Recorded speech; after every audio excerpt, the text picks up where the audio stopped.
Hello and welcome to In Your Neighborhood. I'm Mark Crosby of Quincy Access Television. Thank you as always for joining me and my guest. My guest today is Richard Ash. He is the counselor, the Ward 2 City Councilor here in the city.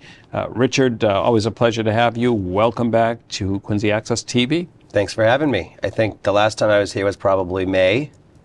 Sounds about right. We covered the April newsletter in May. We're going to cover the July newsletter and some updates since then in August. And we got a good groove going. So Absolutely. It's good. It's great. Awesome. So Ward 2, and if folks remember, I was a resident of Ward 2 for many years. My mom still is, so I definitely have that Ward 2 connection. Mm-hmm. I do want to start with something that really is citywide, an initiative that is citywide. However, it does have I suppose, a target in your ward, that being Quincy Point, and the bigger topic is the community broadband. Right. And this is an initiative that's been in play for a long time. I can't take credit for it, but I do love seeing it play out.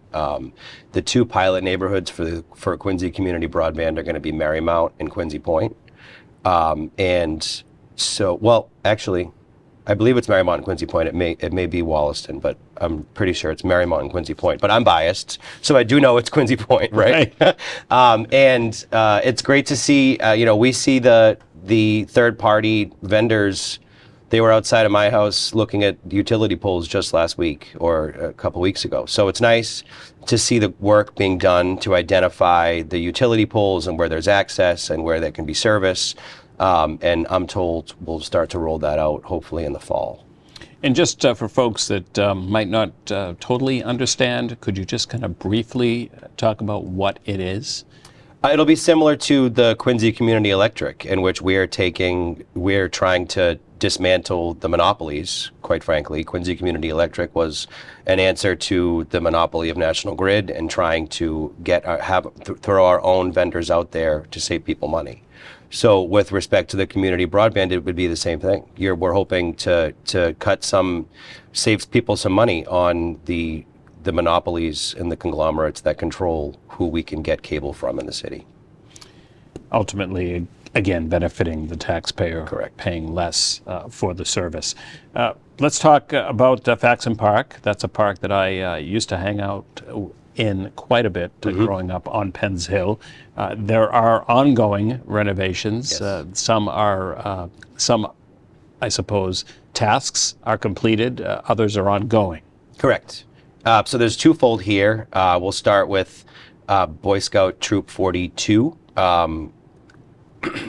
Leo was the president and was a North Quincy High senior this year, and which I'm grateful for this, he chose Faxon Park as his project. So, Mr. Ray Theberg, he oversees the troop. They went up there. There was probably a dozen, maybe 20, 17, 18-year-olds, and they did a great job. They added markers to the Blue Dot Trail. There's now a welcome kiosk. They took inventory of like some of the species and did a lot of cleanup and pruning, and it was really nice that they and the troop chose that project in that area of the city to work on, because there is so much going on both currently and in the immediate future that anything that can be done up there, it's because it's so big. Everything complements each other. So we have, the disc golf is on the Faxon Park, is on the Faxon Road side of the park. The new pavilion, I'm told, and last time I was up there, is about 90% completed. And that's beautiful. It's similar to the new pavilion at Pageant Field for those listening that have been up there. That new pavilion is 90% completed. The Department of Natural Resources under Commissioner Murphy, they're actively working with DPW to identify water lines. The goal is to get a permanent bathroom structure up there. So right now, it's my understanding that they're looking to see where there's water access and where bathrooms would work. We're also actively talking and planning out pickleball, which I know hit the sun, and I'm sure some of your coverage earlier this year. That's being moved around a bit. We don't want the pickleball courts to be close to any particular neighborhood. closer to any particular neighborhood than the others, just because you don't know the sound and the vibrations. So that's actively in the works. But Faxon Park, I mean, the works, it's moving at a great pace. So I'm happy to see it. And I think we talked about this in the past, but is Faxon Park the largest park in the city? I believe so. And if we did talk about it in the past, I probably said the same thing. Right. It's a beautiful space. I can't think of another park, I guess I'll say, that's bigger, but I don't know if I have that as a bullet point. So I'll take your word for it. How's that? Okay. I think that's okay. For this program, it's okay. Yeah. Disc golf, for those that don't know what that is. Yeah, it's almost like frisbee. It's like frisbee golf. It's containers, and you try to get the frisbee in that container. It's an interesting game. I don't know how well I would do. Maybe I should try it on my lunch. I don't know how well I would do either, but I'm not sure. If maybe we'll just go together. How's that? Sounds good. Can we get a camera crew with us? Absolutely. Let's talk about Quincy Avenue. A lot of folks will see that road work has been done there. Talk about that and maybe some future, I suppose, improvements. Sure. Quincy Ave, I'm thrilled to see it completed. The project is, for all intents and purposes, completed at this point. It looks great. I think everybody's very happy with kind of the paving and how smooth the road is now. I would be remiss if I didn't mention a number of individuals that are vocal about changing the lanes back to 4 lanes. Unfortunately, after meeting with the traffic department, it's not something that the city would get behind at this point, because if you recall in 2020 with the multiple pedestrian accidents right there on Quincy Ave, this lane change and going from 2 lanes to 1 with the medians and the actual turning lanes, I guess I'll call them, in the middle, that really was an answer to the pedestrian accidents. So, I mean, I was happy to bring that up with the traffic department. I know some people were disappointed, and it does mean it might take an extra few seconds to travel that road, but in the grand scheme of things, I'd certainly rather see that than more pedestrian accidents. But that's safer for pedestrians, absolutely. Correct. Slow cars, Yeah. slow vehicles. Bike lane 2, correct? Yep. Yes. Circuit Road. So Circuit Road is, if you're looking at at the Camman Plaza from across the street on Quincy Ave, Circuit Road is the neighborhood immediately to the left. So if you go up Circuit, it's a block. A lot of people know it as where the mosque is, right there. That area was in pretty tough shape, and I was very grateful to DPW for hearing my concerns, and essentially considering that an extension of the Quincy Ave project. So the intention was, while we're finishing up Quincy Ave and doing Quincy Ave over, and we're over here, we would really like to see these resources, take them up the hill and do those streets over.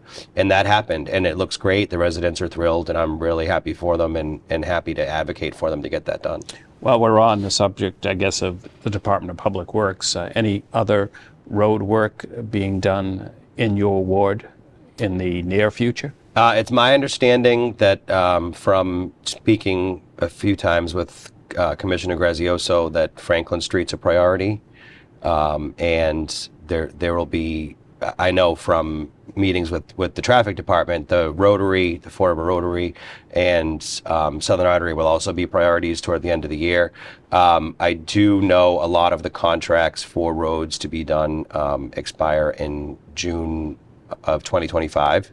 So the goal is, not all of them by any means, but I do know some of the bigger contracts. So the goal is to get as many done certainly by then, if not at that point. With respect to Ward 2 roads, I know we've discussed Main Street, which is one of the larger residential roads, but a larger road nonetheless. I know that that's a priority as well. The old Burger King site is in your ward. Correct. What's going on there? It's going to be a That will be a marijuana dispensary. Very good. Yes. I just, for the second. I know you didn't want to be lost the my- one to say it. No, but- no, no. I couldn't remember. I'm just kidding. You don't know me. I know. I will after we play disc golf. How's that? There you go. That will be, yes. And the residents did oppose that. I certainly opposed that on their behalf. Unfortunately, the odds were not in our favor. However, from the sounds and the looks of it, the company itself does aim to be a really good neighbor. So their attorneys reached out to me, nonprofits to donate to initiatives in the area to support, which certainly I think will be great. And as long as they're a good neighbor, we'll take it one day at a time. And also, there was talk about fields and to be built in an area that currently houses a car wash. Correct? Talk Yes. about that. So actually, it's close to that area, Mark. It's the Cleverly Court and South Street. So Cleverly Court and South Street run parallel, and they connect Washington Street to East Howard in that vicinity. So if you're coming down South Street towards, say, Pete's Bar and Grill, you'll pass, as I'm sure you know, if the shipyard's on your left, you pass a car wash, a self-serve car wash that's been there forever, for a while, I should say. And opposite that car wash, there is a 2 or 3 field soccer fields. Now, opposite that soccer field on the other side of Cleverly Court, I hope I'm not losing people, but there's a lot that was owned by the MWRA that is now city property. So the idea in the long term, and there's a lot to be worked out, is to we purchased the car wash. That will be considered parking for the soccer fields, and then hopefully some other passive recreation or a park on the other side.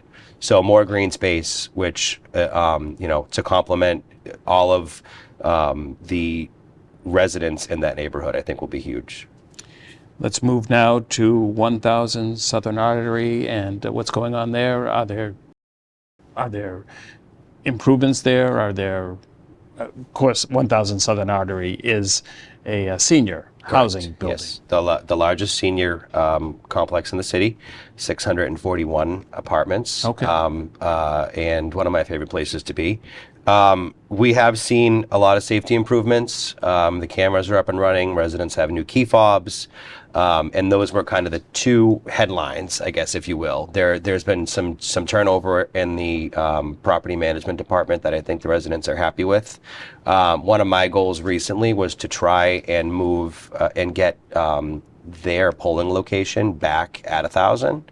And I believe, I've tried pretty hard over the last month. Right, because that was an auxiliary location in the past, correct? Yes. And unfortunately, as I tell management, our issue is safety and having as few strangers in the building as we possibly can, and increasing surveillance and police presence. When I call then and say, hey, do you mind if everybody comes in and votes, this year in the general election?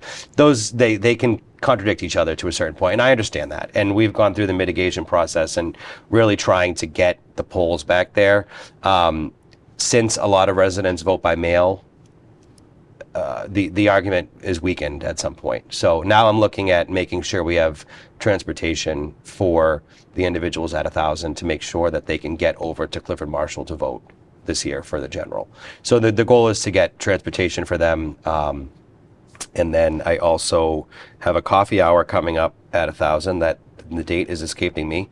I believe Friday, September 13th. Okay. Because I was nervous about the date, but if there's anybody that I should be around, I guess on Friday the 13th, those are my favorite people. So Well said. I'll Well be said. there Friday, September 13th at 10. Yep. Very good. Let's talk about the Four River Clubhouse. Folks will know that renovations continue there. They do, and the roof is actively being worked on, from my understanding. I do have actually council office hours there tonight at 6 o'clock in the fireplace room. I know this likely won't air until after that. But I would like people to know that they can rent out the fireplace room. It is a great space. It is completely, the bathrooms are open, the bathrooms are brand new and renovated, and it's available. I'm seeing more, from my understanding, Michelle Hanley, who's the new director of the Council on Aging. It's my understanding that she's bringing a lot of more satellite programming there too from the Kennedy Center, which, when all is said and done, that's certainly one of my goals. So I know there's more presence there lately, which makes me happy, although the renovations do seem to be taking quite a while. And that's not uncommon. No, not for such an old building and such a big building. You forget how big the building is, because what I say is you can't see the whole building from any vantage point. It's very difficult for me to take a photo or a Yep. video from just one vantage point and see it all. Exactly. Let's talk about the schools in your ward. Yes, Clifford Marshall Elementary. This is news from the Department of Public Buildings, Commissioner Paul Hines. Clifford Marshall is undergoing fence repairs and some new fencing, waterproofing on the east-facing side of the building. Point Webster, where they're putting in new carpets in the media center, and also I believe they already did paint the auditorium as well. So. I spoke with the Parks Department about sprucing up the Clifford Marshall before the kids go back, and Traffic Department is working on some school signage, obviously on Southern Artery, which has been problematic. So having some added signage so that parents see that when they come back to school and they know that we are actively working on it is important. And that being said, with the schools, I would be missing something if I didn't note the Ward 2 Civic Association's stipend this year was divvied up between both Clifford Marshall and Point Webster. So every year, the Ward 2 Civic Association, for which I'm the former president of, but as the sitting councilor, I'm a board member, we this year decided to take that money and essentially give it to each of the principals, and they have some exciting programming that they're able to do and plan with it. I know Principal Heather Patch at Clifford Marshall was looking into having sensory corners for the kids. If a child's struggling in class and needs a moment, it'd be aesthetically pleasing and akin to. Perhaps, and my hope is a lot of the programming in classrooms at the new Richter Cristofaro Learning Center. So satellite corners, if you will. But she was very happy and appreciative to be able to use this money to get that done. So very good. Great. It's great that it's there to utilize, certainly. Yes. Let's talk about updates from the zoning board and license board pertaining to your ward. Sure.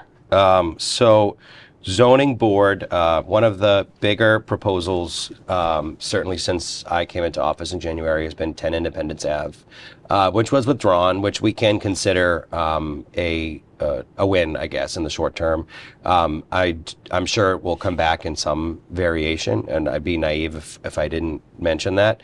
But a lot of the residents, for what it's worth, they support development there. They just don't support a building that's going to be 4 stories and kind of tower over everything else around it. And I think the concern too was how close that building was to the road.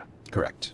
Frontage. The way, yes, the FAR was part of the issue. The way that lot is shaped leaves very little space for pedestrians to either walk around the building, or then one of the concerns is whether you can see around the building if you're in a car and you're trying to take a right. It's a small intersection, but it's still 5 corners. So there's a lot to be considered there. But in any event, that was withdrawn, hoping for some meaningful and substantive changes, and then I'll of course touch base with the residents as that happens.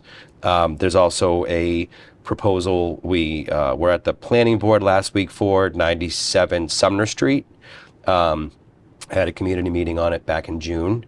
It's 90. The the proposed title is The Residences at 97 Sumner Street, I believe, and the proposal is to take there's a two-family 97 to 99 Sumner, and then also a single-family, which is 101 Sumner.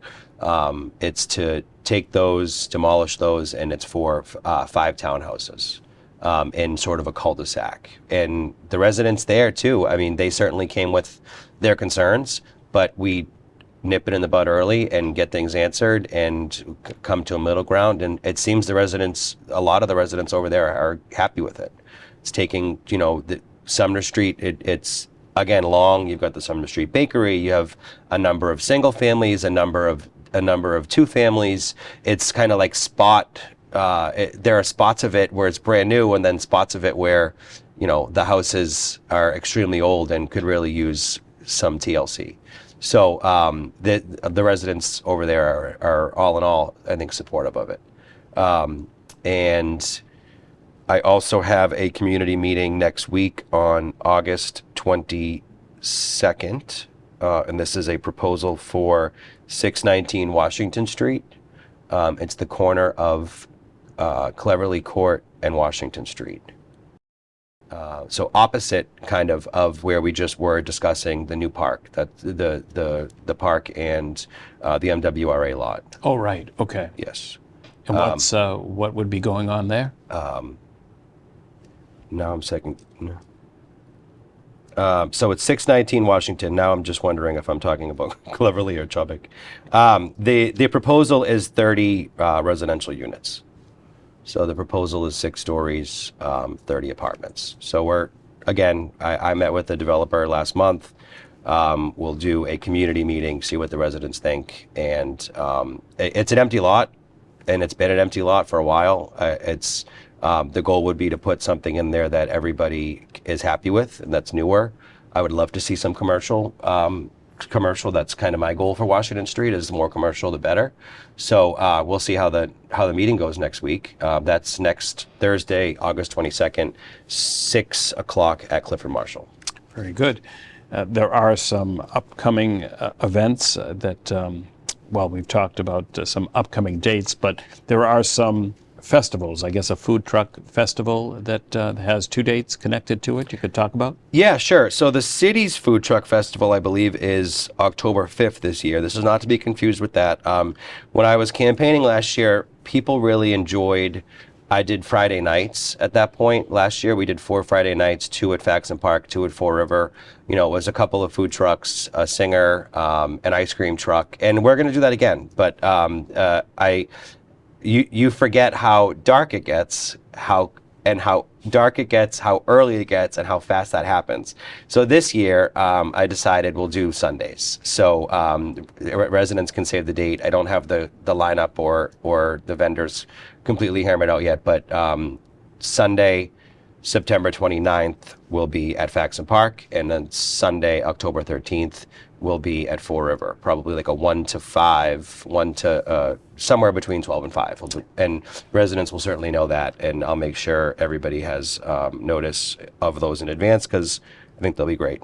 And I guess, again, most of the material that we have covered has come from the newsletter. So folks that maybe aren't on the newsletter, aren't subscribers to the newsletter, possibly you could, I suppose, push the newsletter and tell folks how they can get the newsletter. Yes, they can. You can sign up for my email list at richardashfordquincy.org. And I'll get that notification. We'll put you on the list, and this newsletter goes out to majority of the Ward 2 residents, and then I also email it out as well and make sure it's on social media. So that would be great. Very good. Any closing thoughts? We are coming to the end of this particular program. I think we hit quite a few, but I might have missed something in between. Well, time does fly when you're having fun. Absolutely. It might not fly when we're playing disc golf. I don't know. Something. Hopefully, I mean, if the discs fly, I guess that's that's half the battle. That's all I'm worried about. I want everybody to know a few memorable moments over the last couple months in Ward 2. Gennaro's turned 30, which is, a lot of people will find that shocking. because I'm sure a lot of people remember when Jerry opened. And Jerry's son is now involved. Correct. Jerry has passed the torch, in a sense, to his son Anthony. They rebranded as Gennaro Wine Bar and Bistro. They have a beautiful new wine bar in there. I'd encourage everyone to go in. They're a small family-owned business and could certainly, as every small family-owned business, could certainly use the patronage. Allure Med Spa and Salon celebrated 30 years as well. I was happy to recognize Quincy Point Kong Reverend Ann Suzadel with her 50th and commend her with a commendation for her 50th anniversary in the church, which Quincy Point Kong is also a community staple. Those are the fun things, and then I guess I do want to talk about the four-way stop at Sumner and Maine, which has got quite a bit of publicity over the last few months. One of the issues was cars speeding down Sumner Street, or up Sumner Street for that matter, from either Washington to South or South to Washington. And the answer to that after meeting with the traffic department was to make that intersection a four-way stop as opposed to a red, yellow, green traditional light, because it seemed that people were speeding up to beat the light. So as elementary as that could sound and kind of a little basic, I guess, as the months are going on, people are getting used to this complete four-way stop.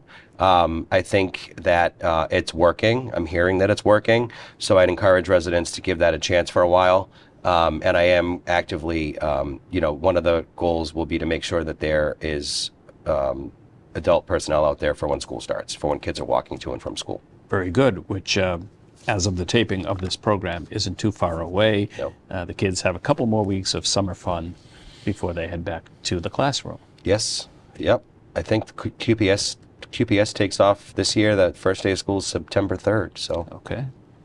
A little earlier, possibly. It depends on where Labor Day falls. I'm sure maybe the parents are ready for it. Yeah, they tend to be. You're right. So, Richard, thank you so much Thank you. for joining me, and we will have you back in, I guess, the next time you send out a newsletter, but certainly a pleasure. Yes, great. Thank you so much.